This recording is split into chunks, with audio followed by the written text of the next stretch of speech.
नमस्कार, मैं हूं विशाल यादव। ऐसे ही सीजीआई की जरूरत थी देश को, जो सरकार की मनमानी और चल रही तानाशाही पर हथौड़ा चला सके। आखिरकार वो सीजीआई मिल ही गया है। वो है जस्टिस बी.आर. गवई, जो 14 मई को सीजीआई बनने जा रहे हैं। तो तालियों से इनका स्वागत कीजिए, क्योंकि ये वो अकेले जज हैं जो सरकार को खासा परेशान करते हैं, जो मनमानी और तानाशाही पर हथौड़ा चलाने से पीछे नहीं हटते हैं। दोस्तों, अभी हाल फिलहाल में उपराष्ट्रपति जगदीप धनखड़ ने कहा था कि संसद ही सर्वोच्च है, क्योंकि संसद में मोदी मोदी है, क्योंकि संसद में मोदी का जलवा है, क्योंकि संसद में मोदी मनमाने कानून पास कराते हैं। इसीलिए उपराष्ट्रपति जगदीप धनखड़ ने कहा था कि संसद ही सर्वोच्च है। लेकिन कोई जज नहीं बोला, कोई जज नहीं बोला।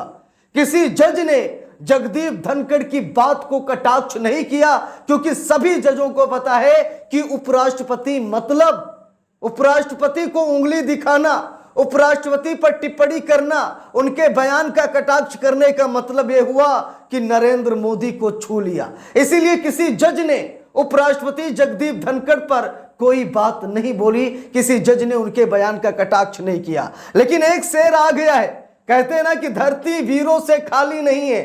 Justice B R. गवई, एक ऐसा नाम जिसने सरकार के दिलों की धड़कनें बढ़ा दी हैं। अभी कल ही मैंने आपको एक खबर दिखाई थी, जहां पर जस्टिस बी.आर. गवई ने एक सरकारी अधिकारी डिप्टी कलेक्टर को जेल में ठूंसा है। मैंने आपको कल खबर दिखाई थी, जहां पर जस्टिस बी.आर. गवई ने कहा कि अरे आप होंगे सरकार के आदमी, आप होंगे सरकार के चाहने वाले और आपको सरकार भी सपोर्ट करती होगी, लेकिन मैं आपको छोड़ूंगा नहीं, मैं आपको उठाकर जेल में डालूंगा, क्योंकि आपने बल का प्रयोग किया और बेगुनाह लोगों का घर तोड़ दिया बुलडोजर से, इसलिए मैं आपको जेल में डालूंगा।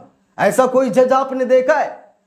और आज देख लीजिए, उपराष्ट्रपति जगदीप धनखड़ के संसद ही सर्वोच्च है के बयान को कटाक्ष कर दिया है। Justice B R. गवई ने कहा कि संसद नहीं, संविधान सर्वोच्च है।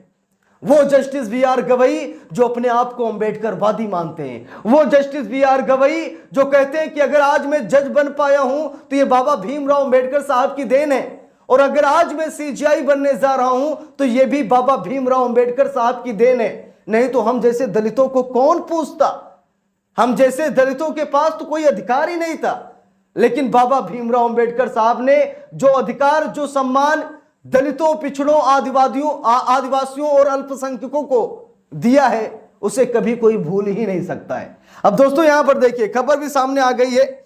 जब देश संकट में हो तो सुप्रीम कोर्ट तटस्थ नहीं रह सकता, जस्टिस गवई बोले संविधान ही सर्वोच्च है।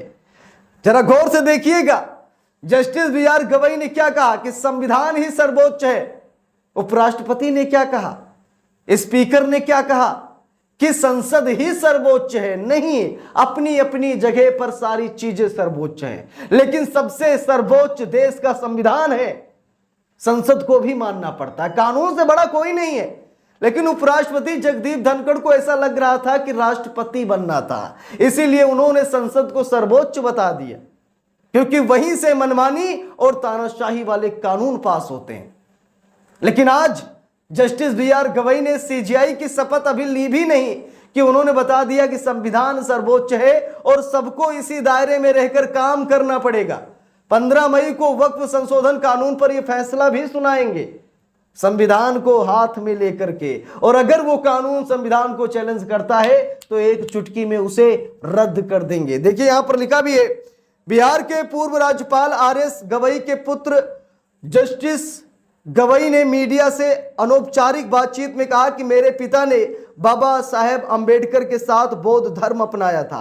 मैं देश का पहला बौद्ध चीफ जस्टिस बनूंगा। आगे उन्होंने कहा कि जब देश संकट में हो तो सुप्रीम कोर्ट तटस्थ नहीं रह सकता। आखिर हम भी इस देश के जिम्मेदार नागरिक हैं, हम भी इससे प्रभावित हैं। अब दोस्तों, क्या कहा जस्टिस बी.आर. गवई ने? साफ साफ कहा कि मेरे पिता ने बाबा भीमराव अंबेडकर साहब के साथ बौद्ध धर्म अपनाया था और मैं देश का पहला बौद्ध धर्म का चीफ जस्टिस ऑफ इंडिया बनूंगा। वैसे तो ये दलित हैं जस्टिस बी.आर. गवई, लेकिन ये कहा जा रहा है कि इनके पिता ने बौद्ध धर्म अपनाया था, जिसकी वजह से एक टैग ये भी लगेगा कि बौद्ध धर्म का पहला व्यक्ति देश की सबसे बड़ी अदालत का सबसे बड़ा जज बनेगा। देखिए यहां पर लिखा है, खबर की हाईलाइट से लिखा है, जब देश संकट में हो तो सुप्रीम कोर्ट तटस्थ नहीं रह सकता। जस्टिस बी आर गवई ने कहा कि पहलगाम में आतंकी हमले से न्यायपालिका भी दुखी है। भारत पाकिस्तान संघर्ष विराम पर बनी सहमति के बारे में बोले, युद्ध अच्छी बात नहीं। न्यायपालिका के खिलाफ टिप्पणी पर कहा, लोग कुछ भी कहें, संविधान ही सर्वोच्च है। अब देखिए कितनी बड़ी बात है। न्यायपालिका को इन तमाम लफड़ झंडिसों ने कहा था, सुप्रीम कोर्ट ऑफ इंडिया को कहा था सरिया कोर्ट ऑफ इंडिया, क्योंकि वक्फ संशोधन कानून पर सीजीआई खन्ना ने 2-4 सवाल पूछ लिए थे। सुप्रीम कोर्ट को सुप्रीम कोर्टा तक कह दिया था। सुप्रीम कोर्ट को और सुप्रीम कोर्ट के जजों को बहुत ही गंभीर तरीके से टिप्पणी की गई। सीजीआई खन्ना को आड़े हाथों लिया गया। निशिकांत दुबे और उपराष्ट्रपति जगदीप धनखड़, इन लोगों ने कोई कसर नहीं छोड़ी। जितना हो सका इन्होंने न्यायपालिका पर टिप्पणी की। देखिए यहां पर लिखा भी है, देश के नए CJI justice B R Gavai ने कहा कि मैं सभी धर्मों में विश्वास करता हूं। लिखा है, उन्होंने कहा कि मैं सभी धर्मों में विश्वास करता हूं। मैं मंदिर, दरगाह, जैन मंदिर, गुरुद्वारा हर जगह जाता हूं। देश के पहले बौद्ध चीफ जस्टिस बनने की दहलीज पर खड़े होने पर उन्होंने गर्व महसूस किया। संवैधानिक पदाधिकारियों द्वारा न्यायपालिका के खिलाफ कथित कड़े शब्दों के इस्तेमाल के मुद्दे पर जस्टिस गवई ने साफ साफ कहा कि लोगों को जो कहना है कहें, लेकिन संविधान ही सर्वोच्च है। आप सभी को पता है कि संवैधानिक पद पर बैठे अधिकारियों ने भी न्यायपालिका को गालियां दी थी, क्योंकि वक्फ संशोधन कानून पर सीजीआई खन्ना ने 2-4 सवाल पूछ लिए थे। जिसके बाद जस्टिस बी आर गवई ने साफ साफ कहा कि जिनको जो कहना है कहे, हमें कोई दिक्कत नहीं है, लेकिन यह बात सत्य है कि संविधान ही सर्वोच्च है, संसद नहीं, संविधान ही सर्वोच्च है। जस्टिस बी आर गवई ने साफ साफ कह दिया। और जस्टिस बी आर गवई ने यह भी कहा कि मैं देश का पहला बौद्ध चीफ जस्टिस बनूंगा। देखिए लिखा भी है, बिहार के पूर्व राज्यपाल RS गवई के पुत्र जस्टिस गवई ने मीडिया से अनौपचारिक बातचीत में कहा कि मेरे पिता ने बाबा साहेब अंबेडकर के साथ बौद्ध धर्म अपनाया था। मैं देश का पहला बौद्ध चीफ जस्टिस बनूंगा।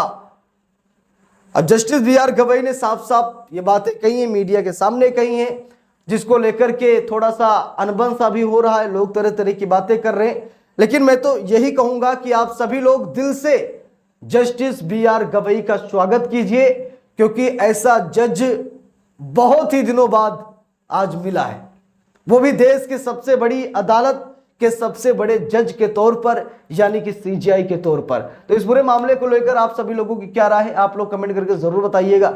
वीडियो को लाइक शेयर, अगर चैनल पर नए हैं सब्सक्राइब करके सपोर्ट कीजिएगा। मिलते हैं दूसरी वीडियो में, तब तक के लिए बहुत बहुत धन्यवाद।